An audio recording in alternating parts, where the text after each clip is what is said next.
Pune Porsche car हादसे में नाबालिग आरोपी का ब्लड सैंपल बदलने वाले 2 डॉक्टर्स में शामिल डॉक्टर हल्लोर ने पूछताछ में कई अहम खुलासे किए हैं। उसने बताया कि ब्लड सैंपल बदलने के लिए आरोपी के पिता विशाल अग्रवाल और उसके बीच तकरीबन 50 लाख रुपए की डील हुई थी। विशाल अग्रवाल ने डॉक्टर अजय तावरे से संपर्क किया था। हादसे के बाद दोनों के बीच 15 बार व्हाट्सएप पर बातचीत हुई। लेन देन की पूरी बात व्हाट्सएप कॉल पर ही की गई थी।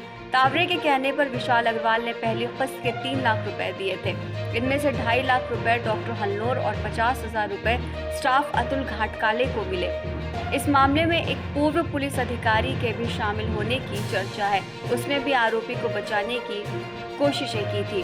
डॉक्टर तावरे ससून अस्पताल के फॉरेंसिक मेडिसिन डिपार्टमेंट का प्रमुख और डॉक्टर हल्लोर चीफ मेडिकल ऑफिसर था। दोनों को बुधवार यानी 29 मई को सस्पेंड कर दिया गया है।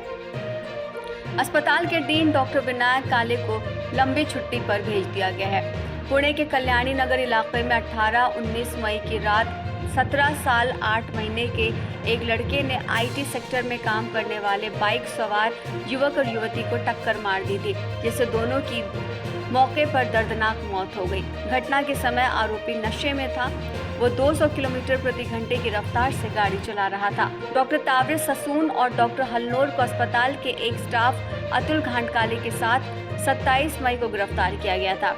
तीनों 30 मई तक पुलिस हिरासत में हैं। तीनों ने नाबालिग आरोपी के ब्लड सैंपल को डस्टबिन में फेंककर किसी और के ब्लड सैंपल के आधार पर मेडिकल रिपोर्ट तैयार की थी, जिसमें शराब का अंश नहीं मिला था। Medical education minister Hasan Mushrif ने बुधवार 29 मई को बताया कि नाबालिग आरोपी के ब्लड सैंपल में हेरफेर की जांच के लिए 3 सदस्यीय कमेटी बनाई गई थी।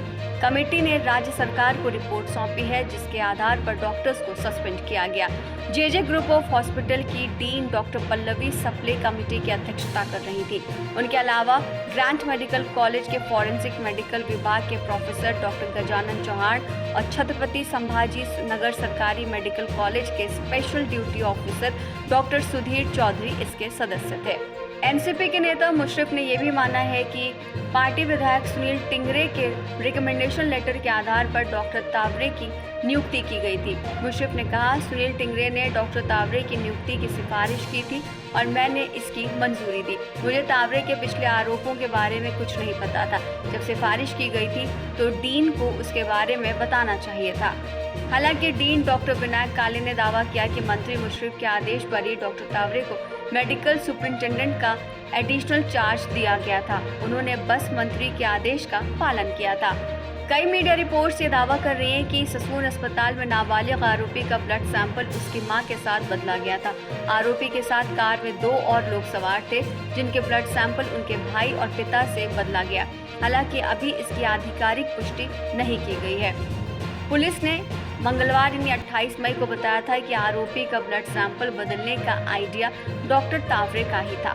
ब्लड सैंपल बदले जा सकते हैं, ये कोई और नहीं सोच सकता था। ये डॉक्टर तावरे का ही आइडिया था कि ब्लड सैंपल को बदला जाए ताकि जांच में शराब पीने की बात सामने ना आ सके। महाराष्ट्र सरकार ने नाबालिग आरोपी को जमानत देने वाले जुवेनाइल जस्टिस बोर्ड के 3 सदस्यों के खिलाफ भी जांच के आदेश दिए हैं।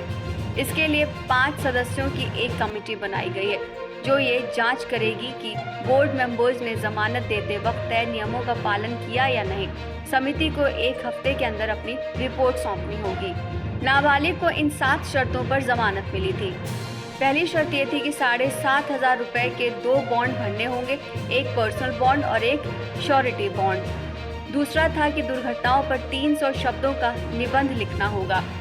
तीसरा था कि आरटीओ ऑफिस जाकर सभी नियम कानून पढ़ने होंगे। इन पर प्रेजेंटेशन बनाकर 15 दिन में जुवेनाइल जस्टिस बोर्ड के सामने पेश करना होगा। उसके बाद था कि आरटीओ अधिकारियों के साथ 15 दिन काम करना होगा, ट्रैफिक रूल समझने होंगे और रिपोर्ट पेश करनी होगी।